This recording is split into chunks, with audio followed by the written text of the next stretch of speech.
कि देश का प्रधानमंत्री जाके अपने गरिमा का तार तार करता है, गरिमा को तो प्रधानमंत्री किया है पहले भाई, उस पर क्यों नहीं सवाल उठाते आप लोग? राहुल गांधी क्या बोले हैं पहले बताओ ना। राहुल, लोकतंत्र खतरे में नहीं है। ईडी, इनकम टैक्स, सीबीआई का विपक्ष को दबाने के लिए निरंतर छापा पड़ रहा है और उनके पास भ्रष्टाचार भाजपा के लोग पूरे भारत, जो असम के मुख्यमंत्री का लंबा चिट्ठा जब कांग्रेस में था तो दिखा रहे थे, वो जाता है तो दूध का दूल्हे। बगल में एक सांसद है महाराष्ट्र के, जो भाजपा के, जो पहले कांग्रेस में रहा करते थे, राणे जी, उनपे लंबा चिट्ठा गया था, वो दूध के दूल्हे हो गए। भाजपा में आके गंगा जल छिड़क दिया जाता। उनके पास ऐसा मशीन है कि एक तरफ गंदगी डालो, यानी दूसरे पार्टी के अगर पार्टी में सम्मिलित हो जाते हैं, अपराधी हो, गुंडा हो, बदमाश हो, चाहे मनी लॉन्ड्रिंग के केस में फंसे हैं, तो उनको मशीन में डालो। इधर रिफाइन भाजपा के,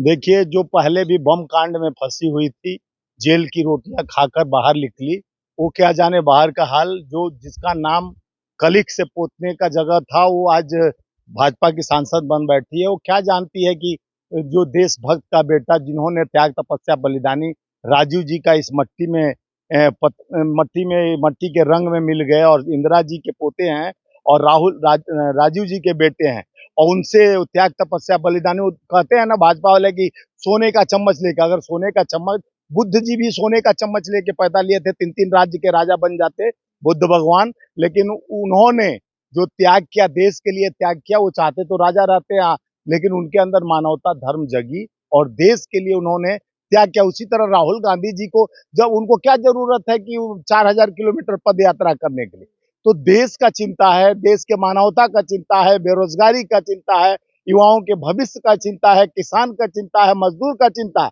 ऐसे घर में बैठ के रोटी सेकने वाले, तो वही बोल रहा हूँ, साध्वी को तो इतना अच्छा चिंता है कि देश को जिस तरह से स्कूटर में बम मिलता है, जिस तरह से वो नाथूराम गोडसे का बोलती है, भजन करती है, वो देशभक्त की बात करती है, उसके मुंह से देशभक्त नहीं, साधु भी शर्मा जाते हैं। जो जनता का चुनी, जनता तो अंधे कानून में, भक्ति में जिस तरह से रंग गया है, जिस तरह से जनता को धोखा दिया गया, 15 लाख खाते, 2 करोड़ नौकरी की बात कह के, जिस तरह से जज्बात में आके जनता एक बार नहीं 2 बार धोखा खाया। अब जनता अगर जागरूक नहीं होगा तो इस तरह से जीवन में अब तो कटोरा तक आ ही गया है। जिस तरह से बढ़ती हुई महंगाई, बेरोजगारी दर के वजह से आज जनता, आम आवाम के जेबे से पैसा इतना निकल गया। वो जो ठुमका लगाने वाले कई भाजपा के नेता, 1100 रुपया में सिलेंडर मिलना शुरू हो गया। राहुल गांधी से सबसे माफी है, प्रधानमंत्री से माफी। प्रधानमंत्री कब माफी मांगेंगे? देश, देखिए, सुनिए पहले, देश का प्रधानमंत्री विदेश में जाके कहता है कि हमको तो बड़ी शर्म आती है इस भारत देश में पैदा होने पर, अपने पैदाइशी पर शर्म आती है। वो कहे थे हम कहाँ, संघई में, चीन के मई 2015 में, कि हमको देश में शर्म आती है पैदा होने में, और वहीं जाकर फिर कैलिफोर्निया में 2015 में कहते हैं कि हमें उस देश में गंदगी में पैदा हुआ, वहां गंदगी साफ कर रहा हूं। जो पहले के नेता गंदगी फैला के गए, हम गंदगी, वो शर्म नहीं आती है प्रधानमंत्री को? टोरंटो कनाडा में जाके 2 अप्रैल में बोलते हैं, अमेरिका में बोलते हैं, कई नहीं राहुल, अरे भाई, पहले तुम प्रधानमंत्री का राहुल गांधी जी प्रधानमंत्री हैं क्या देश के? राहुल गांधी जी विपक्ष के नहीं, सांसद हैं और कांग्रेस के नेता हैं, कांग्रेस के पूर्व अध्यक्ष हैं, लेकिन देश का प्रधानमंत्री जाके अपने गरिमा का तार तार करता है, गरिमा को तो प्रधानमंत्री किया है पहले भाई, उस पर क्यों नहीं सवाल उठाते आप लोग? राहुल गांधी क्या बोले हैं पहले बताओ ना। राहुल, लोकतंत्र खतरे में नहीं है। ईडी, इनकम टैक्स, सीबीआई का विपक्ष को दबाने के लिए निरंतर छापा पड़ रहा है और उनके पास भ्रष्टाचार भाजपा के लोग पूरे भारत, जो असम के मुख्यमंत्री का लंबा चिट्ठा जब कांग्रेस में था तो दिखा रहे थे, वो जाता है तो दूध का दूल्हे। बगल में एक सांसद है महाराष्ट्र के, जो भाजपा के, जो पहले कांग्रेस में रहा करते थे, राणे जी, उनपे लंबा चिट्ठा गया था, वो दूध के दूल्हे हो गए। भाजपा में आके गंगा जल छिड़क दिया जाता। उनके पास ऐसा मशीन है कि एक तरफ गंदगी डालो, यानी दूसरे पार्टी के अगर पार्टी में सम्मिलित हो जाते हैं, अपराधी हो, गुंडा हो, बदमाश हो, चाहे मनी लॉन्ड्रिंग के केस में फंसे हैं, तो उनको मशीन में डालो। इधर रिफाइन भाजपा के हो जाते हैं।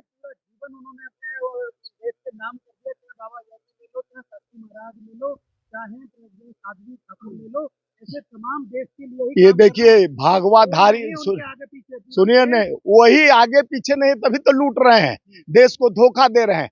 देश की एकता और अखंडता पर ऐसे ही भगवाधारी लोग खतरे हैं। देश के लोकतंत्र पे एक खतरे हैं। मजाक बन के रख गए साधु का भेष पहन के जिस तरह से कृत्य करते हैं, जिस तरह से जनभावना को भड़काने का, जात पात धर्म की राजनीति करते हैं, जिस तरह से इन्होंने मानसिकता देश का बना रुका। जब भी महंगाई की बात करो, जब बेरोजगारी की बात करो, जब विपक्ष आक्रामक होता है, जब सच्चाई की बात लाता है, जब जेपीसी लागू करने की बात लाता है, तब सीधे जाकर विपक्ष का भूमिका यानी संघ भाजपा निभाने लगती है। सुनिए, ये बोलने का तो अधिकार हम ही लोग तो खतरे में नहीं बोल नहीं सकते। नहीं नहीं, बोल कौन सी हम बोल रहे हैं, हमारे साथी भी कई ठो बोले, उनके यहाँ ईडी का छापा पड़ गया। कल कोई ठीक नहीं है कि हमारे यहाँ भी ईडी पहुंच सकता है।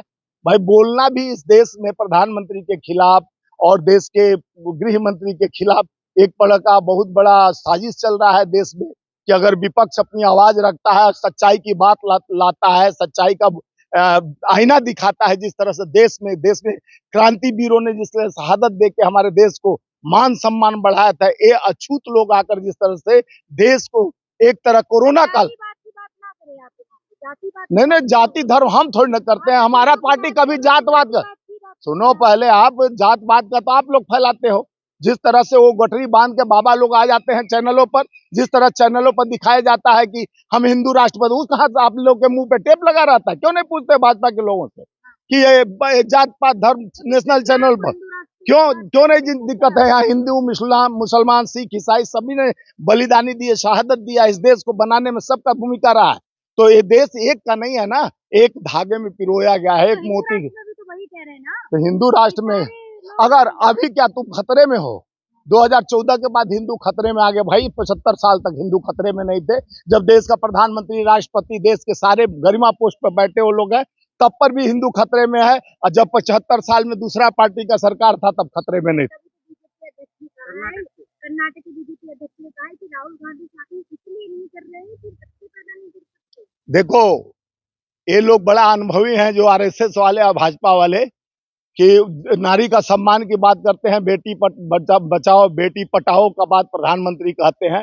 जिस तरह से नारी का सम्मान चिन्नैयानंद किया, जिस तरह से वो सेंगर ने किया, वो तो भाजपा का कुटित मानसिकता। जिस तरह से नारी के सम्मान की बात करके नारी को छेड़ता है, नारी के साथ उसके उपाध्यक्ष भाजपा का, नहीं तो हम लोग तो सम्मान करते, सर्वत्र पूजते नारी। हम लोग हमेशा नारी का सम्मान किया। हमारे प्रियंका गांधी जी उत्तर प्रदेश में नारियों को 40% सीट दिलवाई। नारियों की बात, कांग्रेस पार्टी आधी आबादी नारी की बात करती है। हमेशा से कांग्रेस ने महिलाओं का सम्मान किया। ये सम्मान के नाम पर महिलाओं का अपमान भाजपा में हुआ। गिन के कहो तो हजारों बड़े नेता का नाम गिनाऊंगा, बड़े नेताओं का नाम बनाऊंगा जो उनका कृत्य में महिलाओं के साथ छेड़खानी में, अभी भी एक सांसद खिलाड़ियों के साथ छेड़छाड़ किया। क्या हुआ? लिपापोती हो जाता, ना इस्तीफा दिया जाता है। अच्छा नहीं, वो तो वो भी कह रहा था, एक नचनिया गवनिया एक अपना सांसद बन गया कि कांग्रेस, रवि किशन, कि पहले वो कांग्रेस का भजन गाता था, अब भाजपा में चला गया, तो कहा कि हम लोग ध्यान नहीं, कांग्रेस पहले क्यों नहीं बिल लाई, नहीं तो बच्चा इतना पैदा। अरे बच्चा क्या, लाइट बिजली से बच्चा? तुम्हारे अशिक्षा की कमी है। तुम चाहते हैं, तुम भाजपा वाले, भाजपा सुनिए, भाजपा के नेता, अरे तो भाजपा नियंत्रण कानून लाए तो भाजपा के कई नेता तो शादी नहीं किए, बीबी शादी कर नहीं वही ना कर रहा हूँ। सुनिए, पहले कमियां तो भाजपा में, वो क्या नियंत्रण करेगा जब प्रधानमंत्री शादी करके बीबी छोड़ देते हैं? वो नियंत्रण ना है भाई। जब बीबी को जो त्याग, ये त्याग कहा जाता है। शर्म करो आप लोग भी, अपनी बीवी को त्याग दो, छोड़ दो बाल बच्चों बीवी को। क्यों घर में बैठ जाओ चूड़ी पहन के? ये शर्म की बात है। एक बीवी नहीं चला पाते हो, देश चलाने की बात करते हो। हम शर्म आना चाहिए कि देश को कौन सा तरक्की, आप लोग बताइए, कौन सा तरक्की किया है देश? आप लोग कितना पैसा लेके तरक्की का भाषण दोगे? वो 5 किलो अनाज आज से मिल रहा है। हमारे यहाँ छत्तीसगढ़ में 2500 रुपया क्विंटल। हाँ, वो दुगनी आए होगी किसान, इसलिए 700 शहादत दिया, आत्महत्या किया, फिर किसान धरना पर बैठे। तो रिपोर्ट तो हमेशा इसका, अरे भाई भाजपा का काम है रिपोर्ट फर्जी बनाना, फर्जी वादा करना, जुमला बेचना। ये बहुत बड़ा थोक व्यापारी जुमलों का है प्रधानमंत्री और भाजपा के लोग। पहले 2 करोड़ नौकरी, 15 लाख खाते में, कई ठो उनके कारनामे हैं उनके। कई लोग बाबा भी बोलते थे 35 रुपया 30 रुपया का डीजल पेट्रोल मिलेगा, 300 रुपया का सिलेंडर मिलेगा। वो सब थोक के धोखेबाज हैं। सरकार चलाने के लिए जीएसटी लगा दिया, खाने पर, पनीर पर, दही पर, कफन पर। ये सरकार से कुछ बचा है? कफन तक पर टैक्स लगाने वाली सरकार की दुहाई आप दे रहे हैं। उससे पूछिए मोदी जी से कि अब बचा क्या है, किस पे तुम टैक्स लगाओगे? धरती पर चलने का भी टैक्स लगाओगे? कहीं पार्किंग पे खड़ा है आदमी, कहीं सांस ले रहा है, सांसों पे भी टैक्स लगाओगे क्या?